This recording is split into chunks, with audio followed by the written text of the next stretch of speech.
Jai Hind, Jai Bharat, and welcome to Dev Talks. This is Aadi Achint. As you all can see, I have with me Brigadier Arun Sahgal, जो हमको आज बताएंगे. देखिए, इस area के अंदर, इस रीजन के अंदर काफी जियो पॉलिटिक्स चेंज हो रही है. चाइना का इन्फ्लुएंस काफी हद तक, मॉलडीव्स के अंदर एक ट्राई चल रहा है उनका, पाकिस्तान का इशू है, ईरान का इशू है, यूएसए बीच में घुसा हुआ है, हुतीज हैं, कितनी सारी चीजें हो रही हैं इस रीजन के अंदर. So let's try and put all of those things into perspective कि यार इसके अंदर गेम क्या है, भारत को क्या करना चाहिए. और ऑफ कोर्स ये सब कुछ हो रहा है बिकॉज ऑफ यूएस चाइना जो एक स्ट्रेटेजिक कंपटीशन चल रहा है. So there is obviously that tug of war between both the countries. So, sir, namaskar. Welcome to the show once again. Honor to have you, Thank you, sir. sir. Thank you for this Sir, opportunity to sir, share some of my thoughts. बताइए sir, where would you want to start? I'd rather say that थोड़ा सा neighbourhood से देखते हैं, क्योंकि Okay. Maldives में एक try मार रहा है चाइना. पाकिस्तान में, of course, China is there. We know that there are some Chinese troops in Pakistan now. So things are a bit weird right now, and Pakistan is on the brink, as per se. So how would you kind of Okay. You know, let me start by saying it that at one level, post G20, India has uh, emerged as an important geopolitical player with a great degree of influence globally.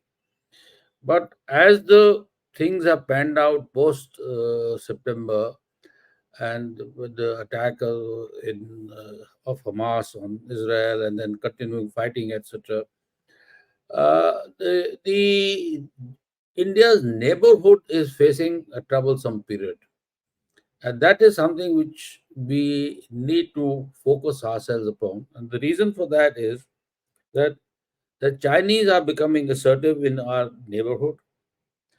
Then there is this issue of the Central Indian Ocean becoming an area of contestation, primarily because of the Maldives. Central Asian Ocean, incidentally, comprises of Maldives and Chagas archipelago. And then with the Houthis' trouble, as well as what is happening in the Red Sea, the impact on the trade are the issues that are having a serious implications for India. Particularly, not so much in terms of only about in terms of security dynamic, but certainly very importantly is the issue of our economic and particularly we are dependent on a large amount of energy imports and also exports. Incidentally, we do a $220 billion of finished products, petroleum and gasoline products to Europe. Uh, and this is actually a joke of the day because we sent it to Europe to beat the Russian sanctions. So this is the story. So let me pick up the story from our neighborhood. We have to understand is that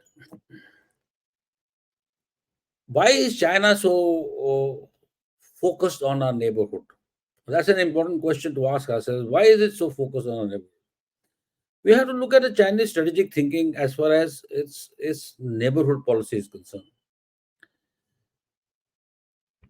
China wants to control its strategic periphery at one level, and that control is not only economic control or political control, but it wants to geopolitically dominate the region.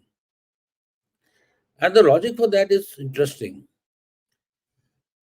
What is China Pakistan economic corridor all about? It is all about connectivity. It is all about connectivity of the Xinjiang region and the Western China to the Indian Ocean region through Gwadar port. The whole idea is, apart from the geopolitics, other geopolitics, but this is a critical idea of seeking connectivity. When we look on the eastwards, we have a situation of Myanmar. Myanmar is becoming a pawn in the Chinese what I call strategy of linking up southwestern China to the Indian Ocean. What is happening inside? There is a single buoy moorings, two single buoy moorings, which can discharge a large size container ship in 24 hours and pump oil to the refinery, crude oil to the refineries in southwestern China, particularly in the area of Kunming. Rudi is a place where from where it enters into China. It has built pipelines. It has built railway lines. It has got road links. Added to that is the fact is that the Chinese are importantly interested in ensuring a certain degree of peace and stability. And for the Chinese, peace and stability is a purely a political terms. So for them, peace and stability means is that the incumbent leadership, incumbent governments are not are either pro China or not against China, and they serve the Chinese interests. That's the important point. So we have to look at the Myanmar situation from that perspective. The next element is to be seen in terms of of the how China is enhancing its influence in the entire Bay of Bengal area. Now, this is again an important issue that we tend to overlook. What is Bay of Bengal Straits? There is entrance to the Bay of Bengal or close to the entrance is Sri Lanka. Then we go further north, it is Myanmar on to the east. Then we have Bangladesh, and then we have our own Indian coastline. Bangladesh again is becoming a pawn in the Chinese under the Chinese influence. China is putting a large scale infrastructure project. They sold them a submarine. They have putting up a base submarine base over there. The Myanmar I've already talked about. So what is from Indian perspective, we tend to overlook the fact is that there are three important dots which the Chinese are joining in our eastern neighborhood that are critical to our security. I talked about Myanmar, I talked about Bangladesh. Now, then third is Sri Lanka. Hambantota is on a 99-year lease to the Chinese. We have seen how the ships come over there. And it will become an important base.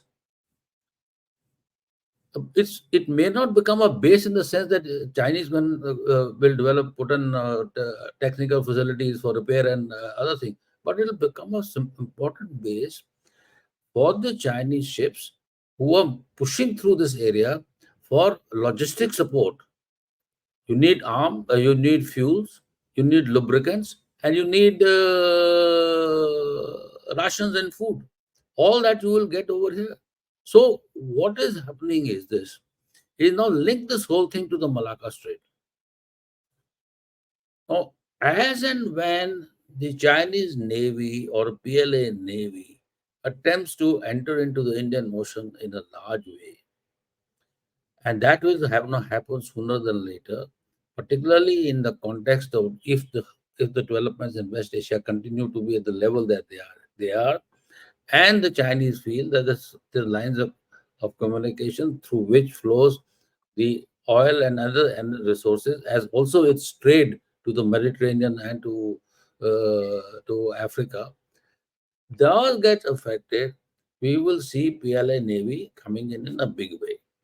So they are putting in place the building blocks of future deployments in this region. Here I want to highlight slightly aside is saying is that the Chinese have a three circle strategy. The first circle is their immediate neighborhood, which they must control and must dominate. So what we call as a Chinese peripheral strategy. Second is, and that is all around, all around. It starts from Vladivostok to Central Asia. Then along with us, we come in. Then comes Myanmar. Then we go along to Southeast Asia. This is all part of it. The second part of this thing is strategy to control the sea lines of communications, particularly access routes that are central or core to the Chinese thinking of of of dominating and ensuring the credibility of its trade and other resources to keep to what we call fuel China's rise. That's an important part, to fuel China's rise. And the third part is the global power equations. And particularly in the global power equations, now China is entirely looking at the how to manage the overextended United States power and influence. So this is what the important part of this issue. Now we come to Pakistan. Here there is an interesting development taking place. 2 days back or 3 days back, the Chinese have accepted the credentials of a Afghanistan diplomat who has now been appointed as a Afghan ambassador to Beijing. They have not recognized Afghanistan, but they have accepted the plenipotentiary from Afghanistan to open an office in Beijing. Now, this reason for that is basically again is that the Chinese are getting concerned about developments in Pakistan and their ability to able to control those issues. So for China, a corridor through Wakhan corridor linking with the railway line which has come up to Mazar-e-Sharif and subsequently will go down to Iran can be an important alternative route, apart from the fact that the Chinese are deeply interested in critical mineral resources like cobalt, aluminium, and then even oil in Afghanistan. Uh, the issue basically is this: is that the on the western flank, China are reordering their strategic perceptions. They are not forsaking Pakistan. They continue to remain committed with Pakistan, but they're buying a life insurance policy through Afghanistan. So this is an important development, and that we need to take cognizance of. That brings me to a new element of strategic equations in our neighborhood that is emerging. And that new element is China, Pakistan, Iran, and Russian presence, incremental Russian presence. And Russian presence is coming through the Black Sea uh, because of the fact is that they have good relationship with Turkey. So, so now you have a scenario where on our western flank there is a combination of forces who are inimical to us, who who are joining hands together to with the potential to interdict our critical sea lines of communication. Now, the interdiction of these critical sea lines of communication will become a very major issue. The second element of this thing is that this is again an area where the influence of Iran, supported by Iranian supported militias, although Iran is not anti-India, but the fact of the matter is that the trade which is coming through this the Red Sea and through the funnel of Suez and Bab al-Mandeb is trade which is a Western trade, and for that it's a fair game for the Houthis. And if they hit a Russian ship, I mean Russian, not Russian ship, but a tanker which is uh, Western tanker, mandated tanker, uh, then it's a fair game for them. So the question for that, therefore, is this: is that we have a double jeopardy here. One, we have a concern about security and continued availability of critical energy resources which are coming to us through Persian Gulf. Incidentally, we get the highest amount of crude from Iraq and then Iran and then also from Saudi. And then the second is the cheap crude that we are getting with from the Russians. And like I said, our our own re-exporting of these products after they have been refined to Europe. Now, that's why we have 13 ships deployed right now in this area, and we are also going up to not leaving us to Houthis, but we are also ensuring the Somalia pirate coast is also contained and constrained. So, what does all this sub cheese mean? It basically means, I'll come to Maldives in a moment. All what this basically means is this: at one level, we have to deal with the rising tensions in West Asia, Western Indian Ocean, into the Red Sea, etc., and through the Gulf, Persian Gulf, to ensure that our critical supply routes and our critical trade routes remain open.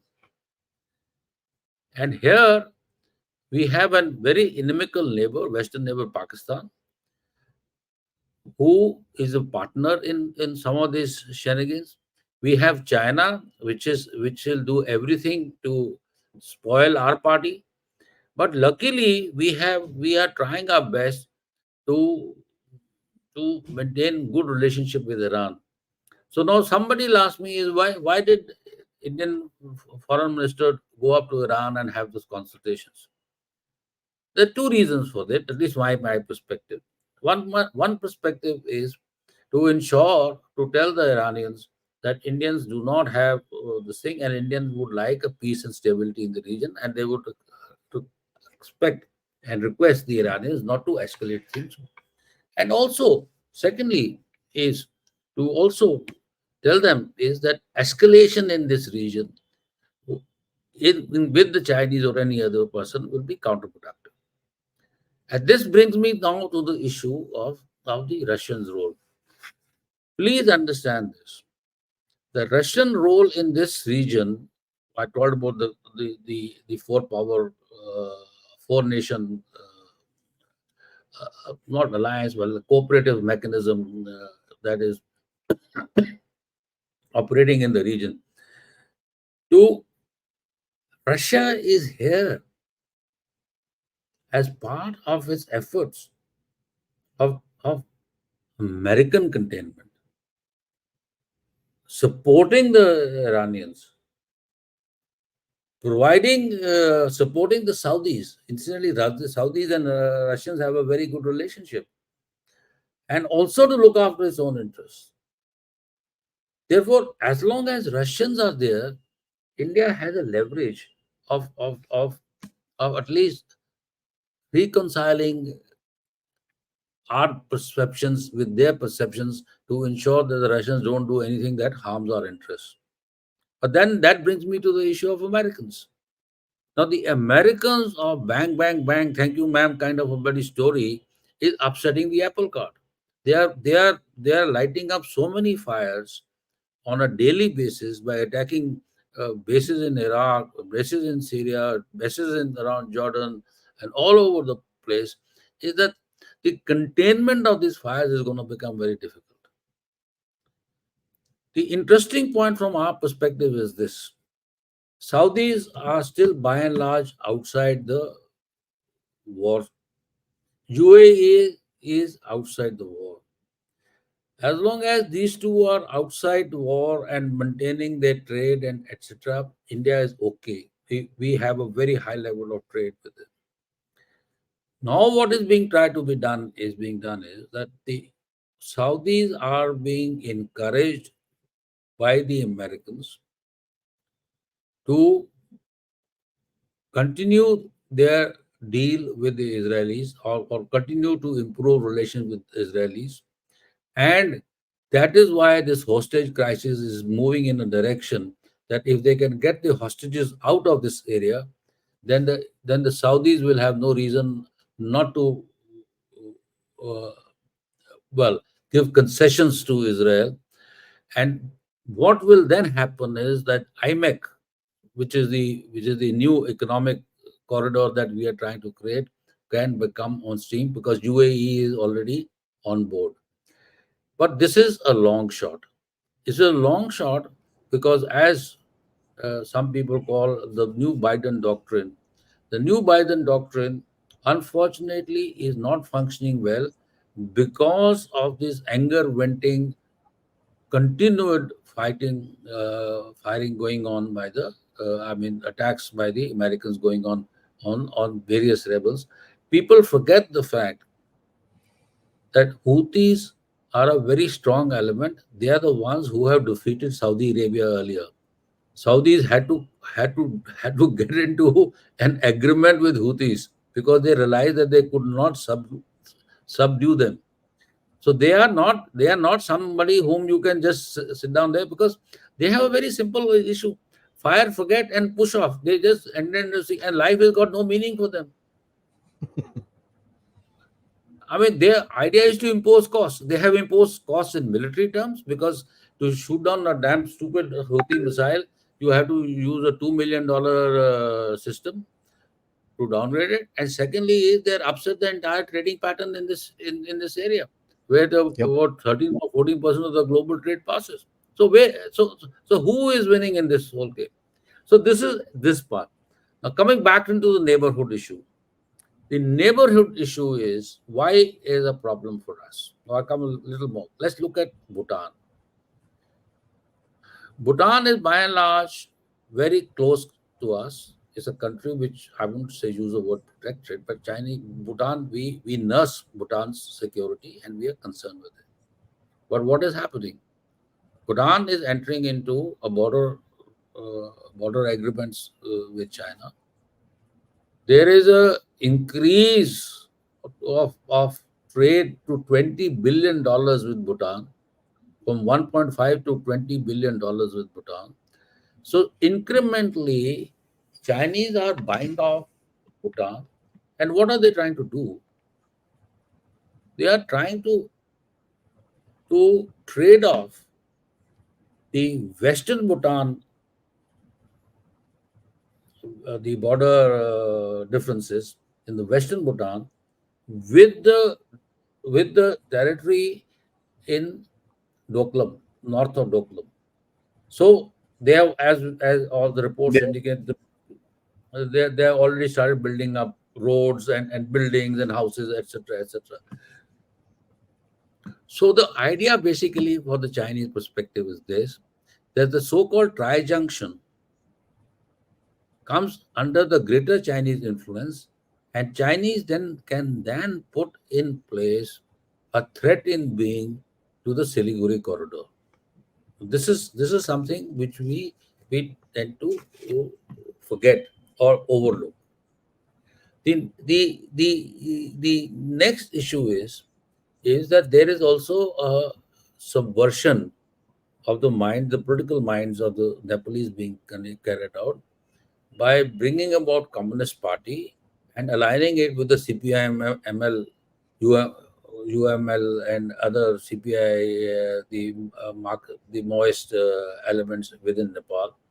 Uh, so the whole idea basically is this: is that the with Congress, Nepalese Congress being sidelined as a useless party, the Chinese are now trying to create inroads inside Nepal as communist leadership to at least not not at least uh, well not undermine the democratic forces by Nepalese Congress, etc., but to create a huge China-centric vote bank or China-centric perspective within the Mm. Nepalese political minds as well as the younger mind.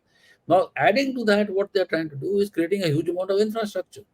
So, Nepali, who was having a problem with traveling from place A to place B, now has a world-class airfield in Pokhara. The fact of the matter is that the Chinese planes are not flying. So that's a We are not separate allow. issue. Plus, we are not allowing our airspace for landing. No, we are not. Mm. So, but the question basically is this: is that the Chinese footprint is increasing. Now, if Chinese footprint becomes a military surveillance post develop over there, you have an airfield, you have a radar. You can put any kinds of radars over there, and nobody can crib about that. So then your area becomes under a greater degree of Chinese surveillance. Now that's an area that what you worried about, and we also have to worry about is the democratic credentials of Nepal. Nepal was a pro-Indian country; it's a Hindu country, but is now becoming more and more a communist country, and we and therefore India has to build up its relationship with Nepal, and that was the reason why our foreign minister had to go down to Nepal and discuss with the Nepalese this thing, clear some projects which are hanging fire, and try and bring Nepalese to a little more sensible position, so that they understand that this is something which is in their own interest, because Own interest. India, they can still, they can manage to deal with it, because we are a democratic state, we are open society. They can, but with the Chinese they will not. So there is some sense coming to the Nepalese, but not enough. Then we come to Maldives. Now, Maldives is a critical area that we seem to. Maldives is a very funny story. Maldives is a story of a small country bullying a big guy. At least trying to. Well, he's trying to bully a big guy, and he thinks he can get away with it. Now, I leave this point aside for a second, but we have to understand why are the Chinese so much interested in Maldives. Maldives. So the reason is very simple. Maldives lies astride the most critical sea lines of communication, which sort of funnel around the Indian coastline in Lakshadweep on one side, and Maldives on the other. And number two is the Maldives has the largest, being an archipelago country, has the largest EEZ in this area. Hmm.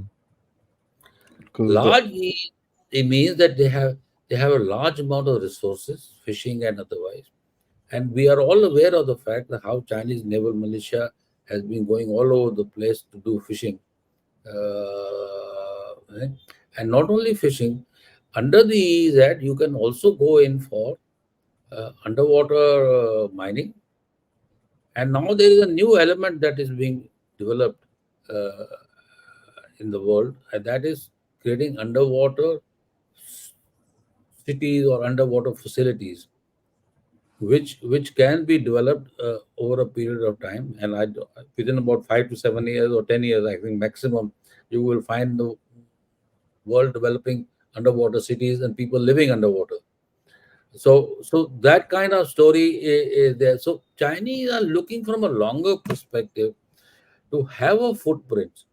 So if Maldives goes to the Chinese way, look at the alignment of Chinese sea legs in the Indian Ocean.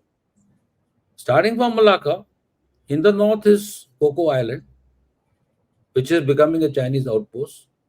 Then you have Myanmar, which we just discussed, how Chakfu and the fact that they have the single buoy mooring and the pipelines are going on, and that entire area is becoming a big Chinese economic zone.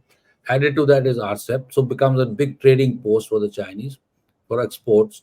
And then you have Bangladesh, and then you have coming down to have Sri Lanka, and then from here, next door is Maldives. It's not an interesting scenario. People don't look at it in a proper perspective. We need to look at it from this perspective. And added to that in the north is the Chinese again with the Arabian Sea and the Chinese and the Pakistani Navy, which is acquiring additional number of submarines. And like today's report indicates, the Pakistanis have got 11 AEW aircrafts as compared to 4 or 6 of ours. So they have a huge amount of capability. Adding to that is the fact that there is a they have access to the entire Chinese maritime surveillance system available to them. We tend to overlook these things. So if they have a complete maritime system operating over here, and who is challenging this whole infrastructure which is built around us? Only India. yep. So therefore, my complaint to my American friends is that if you talk about the Indo-Pacific policy of yours continues to be Asia-Pacific, where you are only looking at the threats and challenges in East China Sea, Western Pacific, and the South China Sea. There are no equities, no resources which are being deployed India's threat mitigation in the region. We have to have some kind of arrangement, realignment of quadrilaterals and security architectures to address India's interests. So India, you sorry, yeah, yes, no, I just just had a small this thing to, if you can cover this also as well, because you've mentioned what the Chinese are doing. Can we also just take 5 minutes to understand how we are kind of countering, because this is a vast scope of activities. You have the Red Sea where the Indian Navy is there, I and was Myanmar we are doing I something. was going to come to India's threat mitigation strategy. Sir, yes, sir. Okay,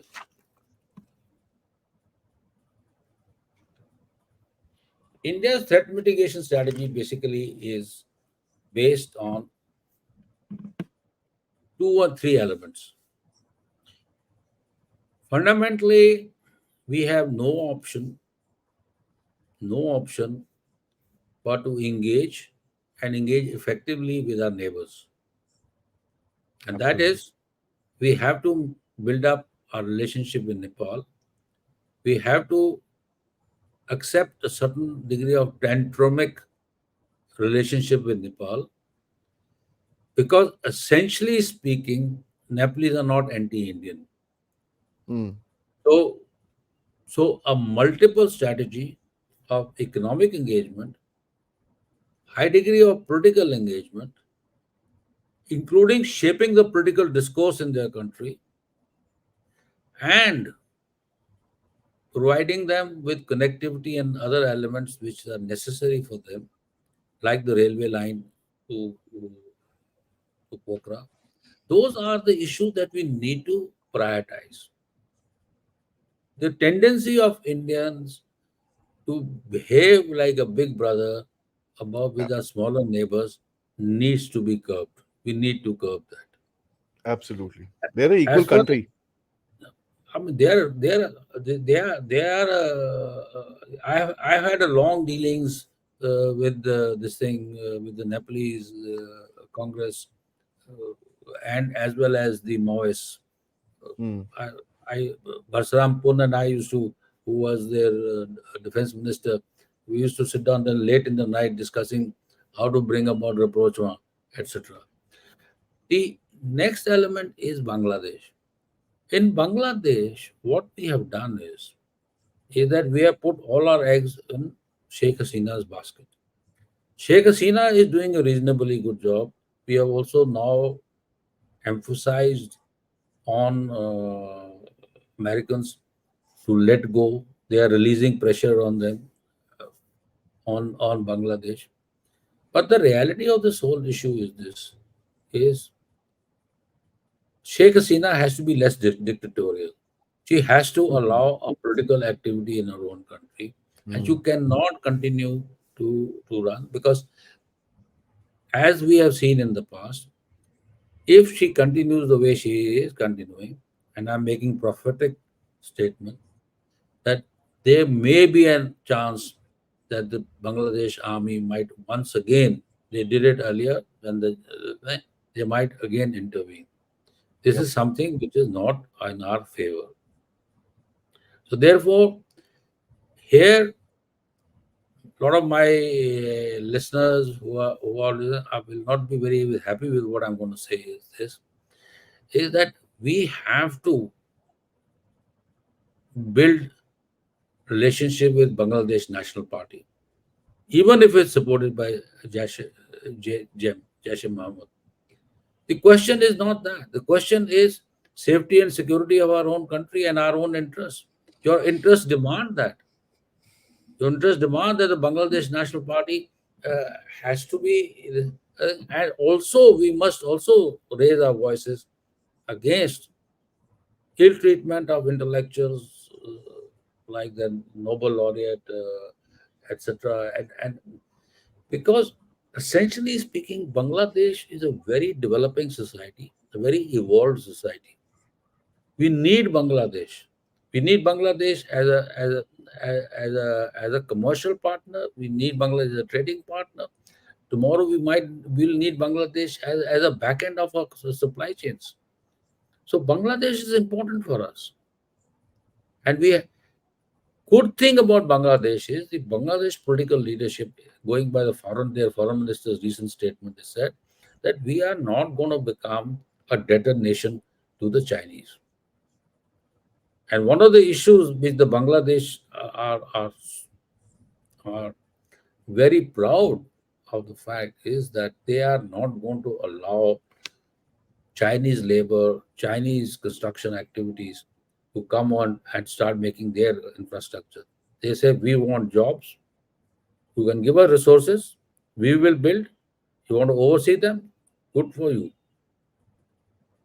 So, to that extent, it's important to engage with Bangladesh at levels much higher than that. And I'm not talking about political engagement only.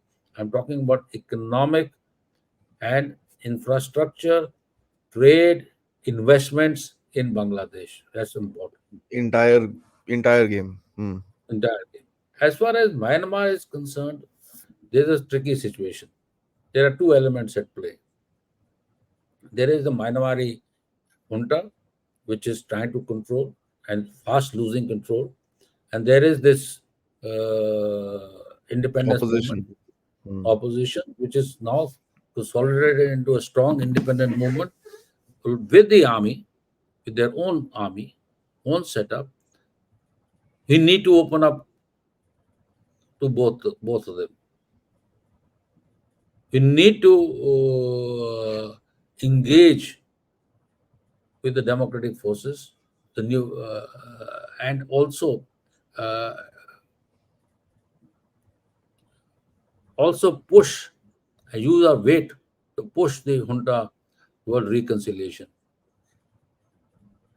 And troubled, strife tone, Myanmar is not in our interest.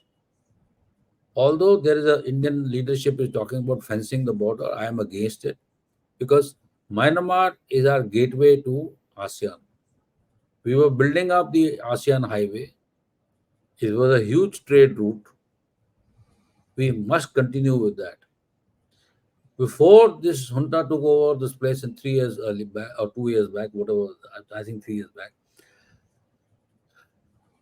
Myanmar was a booming economy. They were really going great guns and there were huge investments coming into Myanmar. You had to see the Myanmar airport. I went there for 3.5 years back. It was a different world.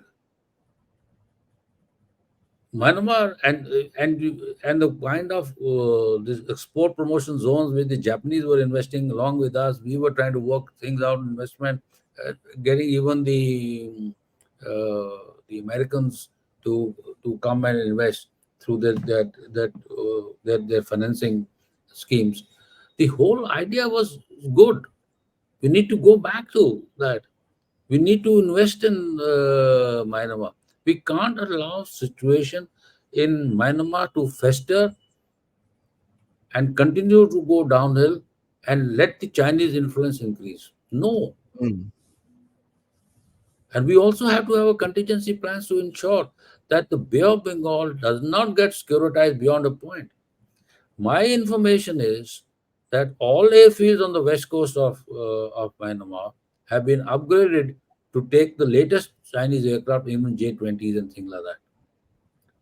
So so what I'm trying to highlight is this: is that India's strategy should be to engage on both sides of the fence, bring about rapprochement, work with ASEAN, which is now trying to work to build about some kind of a reconciliation, is and to create a sense of stability. We did that, sir. In 2010, we did that. We did work behind the scenes. We were responsible for holding, I mean, uh, up to a fairly large degree of holding peaceful elections, which brought in the Aung San democratic Suu Kyi. forces into. So you know what I'm trying to get at is that we need to work and don't allow things to fester, and do not play big global politics when our fires are burning in your own, next to your own. And same thing applies for Sri Lanka. We have managed to get a certain degree of assurances from Sri Lanka on from China, on China's or the spy ships and surveillance vessels, etc. But the reality of the issue is this: is Sri Lanka is our neighbor. We need to have best of relationship with Sri Lanka. We need to remain invested in Sri Lanka. Try and develop supply chains with Sri Lanka. Try and support. Why should why should Chinese investment keep coming and change the landscape of Colombo? I've been to, there is this seafront in Colombo where the entire place has been redeveloped by the Chinese, and we have hardly got any investments. We only got Taj Samudra and one or two small places. We used to the Airtel used to be the primary supplier of communications. No longer, the Chinese companies are coming. So my point is very simple, and the point is that we need to engage more seriously with our neighborhood, give them some assurances. We They will rant, they will cry, crib, etc. They will abuse us. But as a mature nation, we need to accept it and work both in diplomatic channels and in back channels. Hmm. The security dialogue with the NSA holds with these countries is a very important dialogue that he holds. That's important. That's important primarily for ensuring that their security needs are addressed here. We should be able to address their security needs. And even from Maldives, their president may be anti-India, but as we have seen that their legislators and their other elements of the political leadership are not. They understand. So instead of playing Big Brother, we need to nuance our relationship with this thing. And I think our foreign minister made a very interesting remark the other day at IIM Mumbai, where he said, you know, Maldives is our neighbor, and neighbors have differences, but we Yeah. resolve their differences. And this whole campaign of Lakshadweep and all, etc., are okay. I mean, you can't stop the